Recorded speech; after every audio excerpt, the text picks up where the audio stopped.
Welcome to On Location with Councillor Trish Mandewo. We are right here on a bright and sunny day at the TD Community Plaza in our beautiful Coquitlam. Today I have the pleasure of having a conversation with Dorla and Amber from United Way. And what we want to talk about is what's at the heart of our communities these days, that we are not engaged enough. People are busy with their day-to-day lives, they're busy with work, and there really isn't enough engagement going on. So one of the things that United Way is doing that you're going to be chatting with us today is on social isolation. So Donna, can you share that with so us? the United Way is embarking on doing some community projects that are place-based in different neighborhoods. And we're calling those like the Local Love United Way community projects. And we're hoping to do one in Burke Mountain because social isolation, it shows up in a lot of different ways. It can be in a neighborhood where people in a new development like Burke Mountain, or a newer development where there's a bunch of people who have moved from their old communities to their new communities, and they don't know their neighbors. They don't know where to go to access the resources that they may need, and they tend to be shy to say hi and to connect. And so with our community projects, we're able to, facilitate that conversation with the community and the residents so that they can be the leaders to try to address that issue.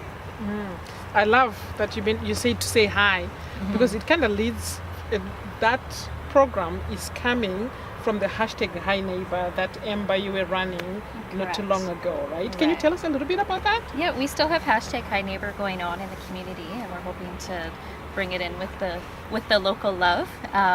So what we have is community champions, in which we've been calling them, where they take on their own mini projects and we've had boot camps, cook-offs, block parties. So we take their initiatives that they want to do and we help lead them through it, and then eventually hope that they can continue on within their neighbors and their schools and getting people together in gathering places, so people can feel connected within their own community.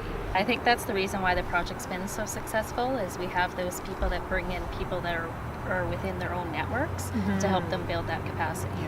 And that's key for reaching those super isolated people, right? Because once you can have those conversations with community, get people inspired to be that change in their community, they may know that neighbor in the building who is in a wheelchair and is not getting out to where that particular community conversation happened.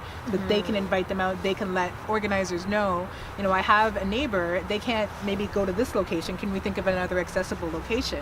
And so it's really that connection to those people who want to do something, want to be part of a community, and then they can connect to the ones who they know have harder times and more barriers to get out. And then when they get those people out, those people are shining with what they have to offer the community. Amber, can you tell us about, do you have a program coming pretty soon in Big Mountain? At Smiling Creek.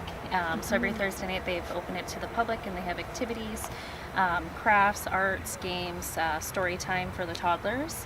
But our role in that is we're actually inviting our community champions to come, share their stories and what they've done. For example, we have Darren, who's our Dad and Tot group leader. He started Dad and Tot close to 2 years ago. It's been very successful. And we have close to about 14 to 15 dads that usually come on a regular basis. So he's going to be sharing his story, and we have a few other champions, and hoping that other people within Burke Mountain will come join them and kind of expand on their own passions as well.